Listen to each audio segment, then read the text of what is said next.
S ಯಾವಾಗ ಆಗುತ್ತೆ ಸಂಪುಟ ವಿಸ್ತರಣೆ ಯಾವಾಗ ಆಗುತ್ತೆ ನಾವು ಕೂಡ ಹೇಳ್ತಾನೆ ಇದ್ವಿ ಇವತ್ತಾಗುತ್ತೆ ನಾಳೆ ಆಗುತ್ತೆ ಶುಕ್ರವಾರ ಆಗುತ್ತೆ ಬುಧವಾರ ಆಗುತ್ತೆ 20ನೇ ತಾರೀಕು 15ನೇ ತಾರೀಕು ಅಂತ ಹೇಳಿ ಕೊನೆಗೂ ಕೂಡ ಸಂಪುಟ ವಿಸ್ತರಣೆ ಕ್ಲೈಮ್ಯಾಕ್ಸ್ ಹಂತಕ್ಕೆ ಬಂದಿದೆ.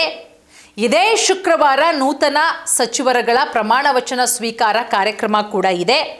10 ಮಂದಿ ಹಿರಿಯರಿರ್ತಾರೆ, 10 ಮಂದಿ ಹೊಸಬರಿಗೆ ಅವಕಾಶವನ್ನ ಕಲ್ಪಿಸಿಕೊಡಲಾಗುತ್ತೆ. ಇರೋದು 20 ಸ್ಥಾನ, ಆಕಾಂಕ್ಷಿಗಳಿರುವುದು 40-50ಕ್ಕಿಂತ ಹೆಚ್ಚಾಗಿದ್ದಾರೆ. ಬಟ್ ಅಳದು ತೂಗಿ ಡಿ ಕೆ ಶಿವಕುಮಾರ್ ಅವರು ಪಟ್ಟಿಯನ್ನ ಫೈನಲ್ ಮಾಡಿದ್ದಾರೆ. ಇವತ್ತು ರಾತ್ರಿ 8 ಗಂಟೆಗೆ ರಾಹುಲ್ ಗಾಂಧಿ ಅವರೊಟ್ಟಿಗೆ ಮಹತ್ವದ ಮೀಟಿಂಗ್ ಕೂಡ ಇದೆ. ಆ ಮೀಟಿಂಗ್ ಅಲ್ಲಿ ಒಂದು ಅಂತಿಮವಾದಂತಹ ಡಿಸೈಡ್ ಕೂಡ ಆಗತ್ತೆ. ಇನ್ನು ರಾಜ್ಯಪಾಲರು ಇರಬೇಕಾಗತ್ತೆ ಪ್ರಮಾಣ ವಚನ ಸ್ವೀಕಾರ ಕಾರ್ಯಕ್ರಮಕ್ಕೆ. ಗುರುಪೂರ್ಣಿಮೆಯ ಹಿನ್ನೆಲೆಯಲ್ಲಿ ಗುರುವಾರದವರೆಗೂ ಕೂಡ ರಾಜ್ಯಪಾಲರು ಇರಲ್ಲ. ಗುರುವಾರ ಸಂಜೆ ಅವರು ಬೆಂಗಳೂರಿಗೆ ಬರ್ತಾರೆ. ಸೊ ಎಲ್ಲವೂ ಅಂದುಕೊಂಡಂತೆ ಆದರೆ ಶುಕ್ರವಾರ ಡಿ ಕೆ ಶಿವಕುಮಾರ್ ಅವರ ಸಂಪುಟ ಭರ್ತಿಯಾಗತ್ತೆ. ಅಂದರೆ ನೂತನ ಸಚಿವರುಗಳ ಪ್ರಮಾಣ ವಚನ ಸ್ವೀಕಾರ ಸಮಾರಂಭ ಕೂಡ ಇದೆ. ಯಾವಾಗ? ಶುಕ್ರವಾರ. ನಾನಾಗಲೇ ಹೇಳಿದೆ, ಈ ಬಾರಿ ಸಾಕಷ್ಟು ಪ್ಲಾನ್ಗಳನ್ನು ಕೂಡ ಮಾಡಿಕೊಳ್ಳಲಾಗಿದೆ. ಈ ಸಚಿವ ಸಂಪುಟ ಯಾವ ರೀತಿ ಇರುತ್ತಪ್ಪ ಅಂತ ಹೇಳಿದ್ರೆ, ಕಳೆದ ಬಾರಿ ಗಮನಿಸಿದ್ವಿ, ಕಳೆದ 1.5 ತಿಂಗಳಿನ ಹಿಂದೆ ಡಿ ಕೆ ಶಿವಕುಮಾರ್ ಅವರು ಮುಖ್ಯಮಂತ್ರಿ ಆದಂತಹ ಸಂದರ್ಭದಲ್ಲಿ ಅವರೊಟ್ಟಿಗೆ 13 ಜನ ಏನು ಪ್ರಮಾಣ ವಚನವನ್ನು ಸ್ವೀಕಾರ ಮಾಡ್ತಾರೋ ಅವರೆಲ್ಲರೂ ಕೂಡ ಹಳಬರೇ ಆಗಿದ್ರು. ಅಂದರೆ ಹಿಂದೆ ಎಲ್ಲರೂ ಕೂಡ ಮಿನಿಸ್ಟರ್ ಆಗಿದ್ದಂಥವರೇ, ಎಲ್ಲರೂ ಕೂಡ ಸಚಿವರಾಗಿದ್ದಂಥವರೇ. ಬಟ್ ಅದರಲ್ಲಿ ಹೊಸಬರು ಅಂತ ಬಂದಾಗ ಯತೀಂದ್ರ ಸಿದ್ದರಾಮಯ್ಯನವರ ಸುಪುತ್ರ MLC ಯತೀಂದ್ರ ಸಿದ್ದರಾಮಯ್ಯನವರನ್ನ ಬಿಟ್ಟರೆ ಡಿ ಕೆ ಶಿವಕುಮಾರ್ ಅವರ ಸಂಪುಟದಲ್ಲಿ ಮೊದಲನೇ ಲಿಸ್ಟಲ್ಲಿ ಇದ್ದವರೆಲ್ಲರೂ ಕೂಡ ಹಳಬರೇ, ಎಲ್ಲರೂ ಕೂಡ ಮಂತ್ರಿಗಳಾಗಿದ್ದಂಥವರೇ. ಅಲ್ಲಿ ಒಂದಷ್ಟು ಜನರನ್ನ ಕೂಡ ಕೈ ಬಿಡಲಾಗತ್ತೆ. ಸಿದ್ದರಾಮಯ್ಯವರ ಸಂಪುಟದಲ್ಲಿದ್ದಂತಹ ಸಚಿವರನ್ನ ಒಂದಷ್ಟು ಜನರನ್ನ ಕೈ ಬಿಡಲಾಗತ್ತೆ. ಈಗ ಯಾವ ರೀತಿ ಸ್ಟ್ರಾಟರ್ಜಿಗಳನ್ನು ಮಾಡ್ಕೊಂಡಿದ್ದಾರೆ ಅಂತ ಹೇಳಿದ್ರೆ, ಇಲ್ಲಿ ಹಳಬರನ್ನೂ ಕೂಡ ಕೈ ಬಿಡಂಗಿಲ್ಲ.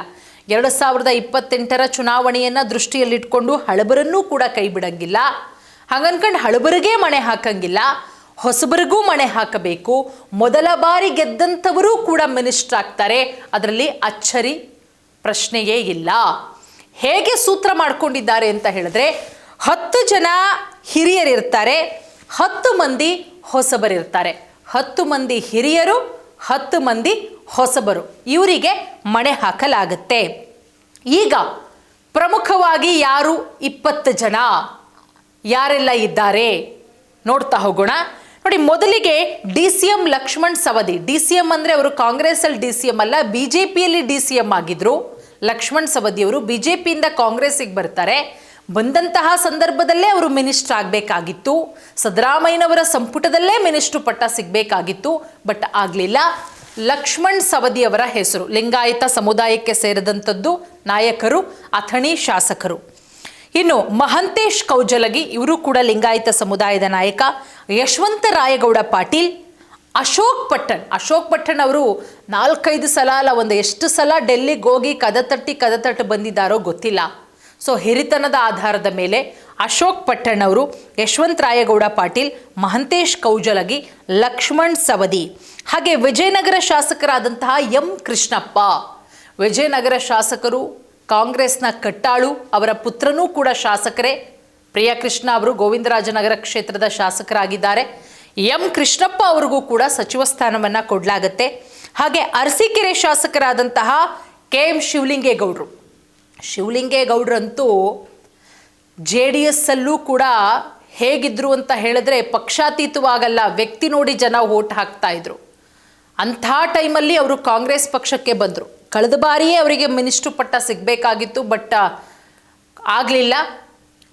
ಬಟ್ ಈ ಬಾರಿ ತನಗೆ ಯಾವುದೇ ಖಾತೆ ಆದರೂ ಕೊಡಿ, ಇಂಥದ್ದೇ ಖಾತೆ ಕೊಡಿ ಅಂತ ಡಿಮ್ಯಾಂಡ್ ಮಾಡಲ್ಲ, ನನ್ನನ್ನು ಮಿನಿಸ್ಟ್ರು ಮಾಡಿ ಅಂತ ಡಿಮ್ಯಾಂಡ್ ಮಾಡ್ತಾ ಇದ್ದಾರೆ KM ಶಿವಲಿಂಗೇಗೌಡರು. ಅದರ ಜೊತೆಗೆ ಮಾಗಡಿ ಶಾಸಕರಾದಂತಹ ಬಾಲಕೃಷ್ಣ ಅವರು JDS ಅಲ್ಲಿದ್ದಾಗಲೂ ಮಿನಿಸ್ಟರ್ ಆಗಲಿಲ್ಲ, BJPಲಿದ್ದಾಗಲೂ ಮಿನಿಸ್ಟರ್ ಆಗಲಿಲ್ಲ, ಹೋಗ್ಲಿ ಕಾಂಗ್ರೆಸ್ಸಿಗೆ ಬಂದಿದ್ದಾರೆ, ಇಲ್ಲಾದರೂ ಆಗ್ತಾರ ನೋಡಬೇಕು. ಡಿ ಕೆ ಶಿವಕುಮಾರ್ ಅವರಿಗೆ ಬಹಳ ಅತ್ಯಾಪ್ತರು, ಪ್ರತಿ ಬಾರಿಯೂ ಕೂಡ ಸಮರ್ಥನೆ ಮಾಡ್ಕೊಂಡು ಮಾತಾಡ್ತಾನೆ ಇರ್ತಾರೆ.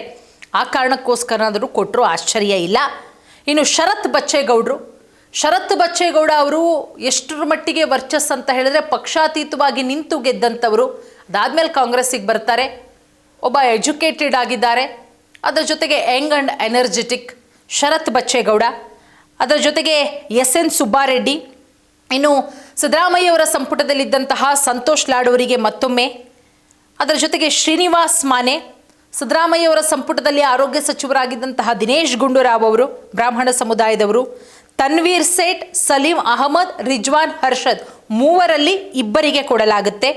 ರಾಘವೇಂದ್ರ ಹಿಟ್ನಾಳ್, ಹಾಗೆ ನಾನು ಆಗಲೇ ಹೇಳಿದೆ ಮೊದಲ ಬಾರಿಗೆ ಗೆದ್ದಂಥವ್ರಿಗೂ ಕೂಡ ಕೊಡಲಾಗುತ್ತೆ ಅಂತ ನಯನಾ ಮೋಟಮ್ ಅವರಿದ್ದಾರೆ. ಮಂಡ್ಯದಿಂದ PM ನರೇಂದ್ರ ಸ್ವಾಮಿ, ಇನ್ನು ಉಮಾಶ್ರೀ, ಅದರ ಜೊತೆಗೆ ಲಕ್ಷ್ಮೀ ಹೆಬ್ಬಾಳ್ಕರ್, ಇಬ್ಬರಲ್ಲಿ ಒಬ್ಬರಿಗೆ ಫಿಕ್ಸ್ ಅಂತ ಹೇಳಲಾಗ್ತಾ ಇದೆ. ಲಕ್ಷ್ಮೀ ಹೆಬ್ಬಾಳ್ಕರ್ ಅವರಿಗೆ ಸಿದ್ದರಾಮಯ್ಯ ಅವರ ಸಂಪುಟದಲ್ಲಿ ಮಿನಿಸ್ಟ್ರು ಮಾಡಲಾಯಿತು, ಮಹಿಳಾ ಮತ್ತು ಮಕ್ಕಳ ಕಲ್ಯಾಣ ಖಾತೆ. ಮತ್ತು ಉಮಾಶ್ರೀ ಅವರು ಕೂಡ ಸಿದ್ದರಾಮಯ್ಯ ಅವರು ಮೊದಲನೇ ಬಾರಿ ಮುಖ್ಯಮಂತ್ರಿ ಆದಂತಹ ಸಂದರ್ಭದಲ್ಲಿ ಅವರೂ ಕೂಡ ಮಿನಿಸ್ಟರ್ ಆಗಿದ್ರು.